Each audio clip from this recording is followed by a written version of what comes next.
How to stop thinking too much about manifestation. So I think that we can all relate to this. Anytime that we're learning about manifesting, we want to change things in our life, we're learning about law of attraction, we want to apply the techniques, we want to make it work. We know that it can work and we're super motivated to make it work, but we end up putting too much effort, thinking about it too much, and then excessively thinking about the things that aren't working out and why aren't they working out, and then that ends up being what's consuming our thoughts. And instead of things improving and getting better, they're getting worse and worse and falling apart, and we end up feeling like we're doing something wrong or this whole thing's not working. And what are we doing wrong?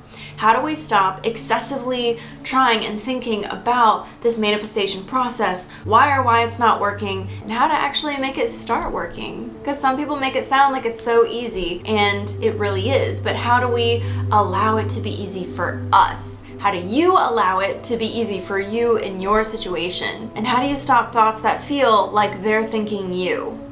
Let's get beyond the basics of manifesting so you can live creatively on purpose.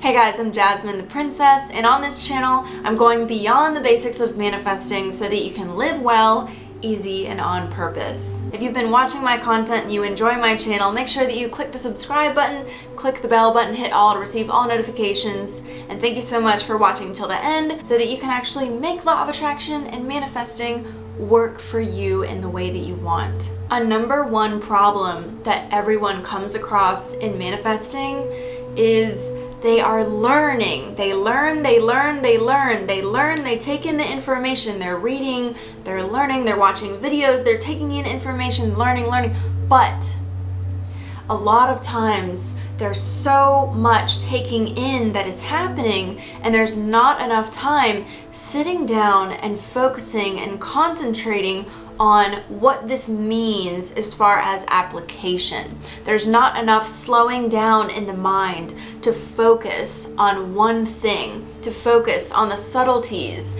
and the feeling, getting familiar with the feeling of what it feels like to actually apply these concepts and theories and tactics and techniques that we have learned.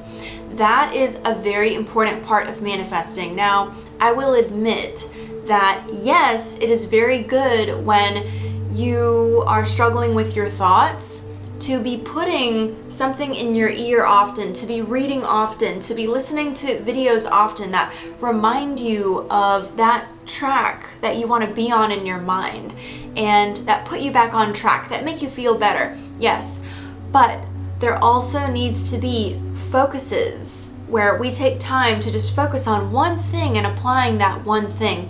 And one of those things that is very much overlooked because of all of the information we're taking in and the lack of information that we're sitting down and focusing on applying is presence. And what I would tell you about how to stop excessive thinking when it comes to manifesting is you have to be able to focus on something that isn't the thought, that isn't a word, that isn't a worry, a fear, nothing that translates into terminology. So what would that mean? That would mean you need to come back and focus on your feeling, on your body, or on sensing, using your senses to acknowledge what is around you, what you're feeling, or coming back into your body. Because these sensory acknowledgments of your body or of your surroundings, they have nothing to do with words. For instance, if you're taking a walk and you're looking at the light and what the light looks like and how it's coming through the trees and through the clouds, and you're hearing all of the sounds, and you're looking at the nature and the birds, and you're hearing the bugs, you're feeling the air on your skin, you're experiencing this motion of walking and just the essence of what all of this feels like, and you get kind of caught up in this bigger picture of this world that you're walking in, and you end up seeing things through a more beautiful light. And the whole time that you're enjoying this process and you're fully enveloped in this process, there are no words happening within you. You distracted yourself from your worry, you distracted yourself from your wondering, you distracted yourself from your fears, your doubts, and all of your thoughts.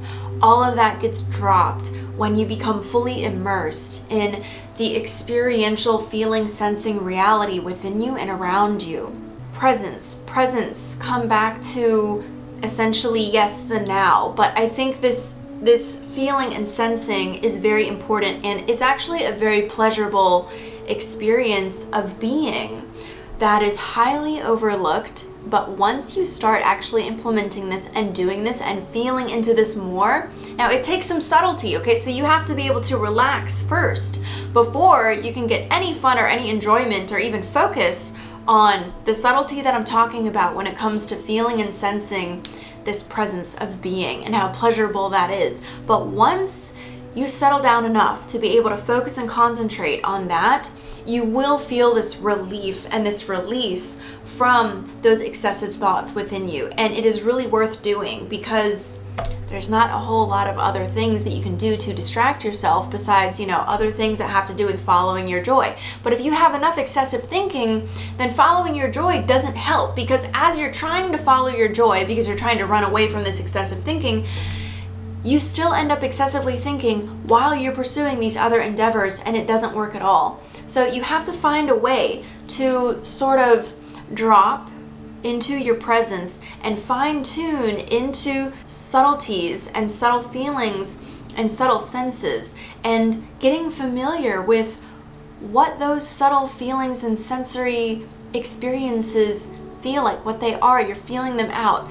Now, like I said, this could be in your body, or this could be just acknowledging your surroundings. And some people explain this in meditation. You'll hear them say, feel the weight of your body on the bed. Feel how comfortable your head feels on the pillow. Breathe in and out and feel the sensation of that breathing. There is a very good reason why this is a focus repetitively throughout time, in the present moment and in the experiential feeling sensory experience of your body, because this gets your mind off of thought. This distracts you from thinking. There's no thought when you're fully enveloped in a sensory experience. There are other ways to go about this. There's more than one way to meditate. There's more than one way of moving meditation. Anything that you can be fully involved in is going to take your mind space and your thoughts away from excessive thinking. So for instance, for me, I'm able to completely drop my thoughts when I do yoga because I am fully involved in what I'm doing. It's taking all of my concentration. So for some people, this is walking, running, swimming, or even art or painting, or maybe even driving. For me, I do that when I'm driving as well. So anything that requires all of your concentration is helpful with dropping your thoughts. But you also want to focus in this way when it comes to just being able to drop back into the sensory perception of your body and of your surroundings to a pleasurable degree, and to a degree that you're able to distract yourself from your excessive thinking. Now, in the beginning, this is difficult to do. The goal is not to consistently avoid your thoughts. The goal is to be able to redirect yourself over and over and over. And then as you practice that for a week or two throughout your day, it's not about making it last. It's about being able to do it over and over and over until it becomes more of a habit. You've spent more time being released from your excessive thinking than you have been doing the excessive thinking. And then at that point, the excessive thinking has a lesser hold on you, and you're able to actually experience more and more time where you're not experiencing the excessive thinking. It's lessening, and you can feel it lessening over time. And if you're practicing this over a number of weeks, if you're diligent, you're likely to experience a tipping of the scales where suddenly you realize, I feel different and I feel kind of finally free. I feel really free in myself now. Something has shifted, something has changed. And that is the compounding effect that the repetition has over a period of time. And I'm talking like days or 1 to 2 weeks, depending. Just keep a repetitive cycle of dropping and distracting yourself from that excessive thinking through the ways that I've mentioned here, and you will find yourself in a completely different place, in a completely different space. It doesn't matter how long that you've had this going on. It doesn't matter how bad that it is. I assure you, you can get yourself out of it one step at a time, as long as you are kind and patient to yourself in the process. If you're still watching, that means that you enjoyed this video, so please click the like button, subscribe, hit the bell button, and click all to receive all notifications. All of this tells YouTube that I am an awesome channel and that more people should watch these videos, and I want to reach as many people as possible, so thank you for helping me do that. If you like my content, check out the other videos on my channel. Don't forget to subscribe, and I'll see you in the next video.